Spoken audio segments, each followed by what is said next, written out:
What makes a good research question? A research question often comes from a problem. You are within a context, a situation, and you see that there is an issue here. There's a problem that needs to be solved, or that needs further information to understand what's happening. Maha Shwaib advises her students on how to make sure their research is of value to the community. I always recommend my students to read as much as they can to make sure that their question is not already over-researched, that there is information that we don't know really about this issue. This is what makes it a useful and worth spending time on. It has to be an interesting research question for the researcher and for the community that they're researching. It has to be feasible. You can't just have a very huge question that time-wise, resource-wise, and methodologically and human resources-wise, it's unresearchable. So for instance, you might say, what are the problems of Syrian refugees in Lebanon? That's too broad, too general, and it would take ages before we can answer this. One challenge is to find a research question with the right balance, broad enough to be interesting and specific enough to be feasible. Another challenge is to make it possible for the community's voice to guide your research question. In Zaina's project at Birzeit University, a community rehabilitation program was working with families who had children with disabilities. They were not sure how to ask their research questions, so they began by listening to the young mothers in the local villages. And there was this recurring theme.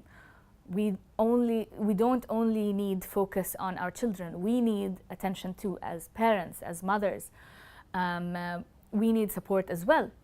And so at a later stage of our partnership, we developed a program that focuses specifically on mothers of children with disabilities.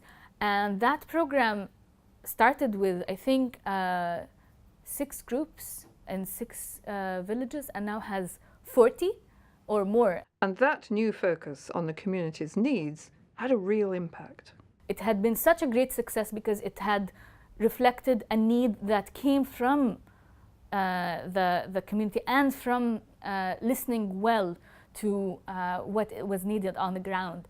This was not a specific interest of ours, but it was something that is very needed and important for the community that the partner worked with.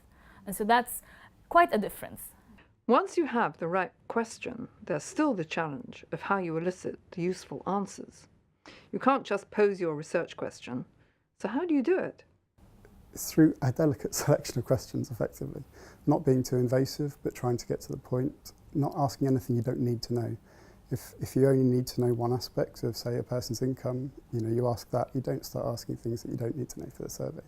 And you also have to make sure the question is not biased towards your expectations, but open to any possible answer. It's very important to make your research question objective. And because many researchers might be very biased, so they might say, what are the negative effects of segregation of Syrian refugees in afternoon shifts? You're already having a hypothesis that it's negative, and there are only negative outcomes. There might be 2 sides of the story. There might be advantages, disadvantages, etc. This is why you might want to rephrase your question into what are the effects of afternoon shift on Syrian refugees in Lebanon. So it's specific, yet it allows for different answers to come up. So to sum up, asking the right questions means finding the right balance between being broad enough to be interesting and specific enough to be feasible, making it possible for the community's voice to guide your research question, and phrasing your questions to get the data you need without being intrusive. Ensuring your questions are unbiased and open to all possible answers.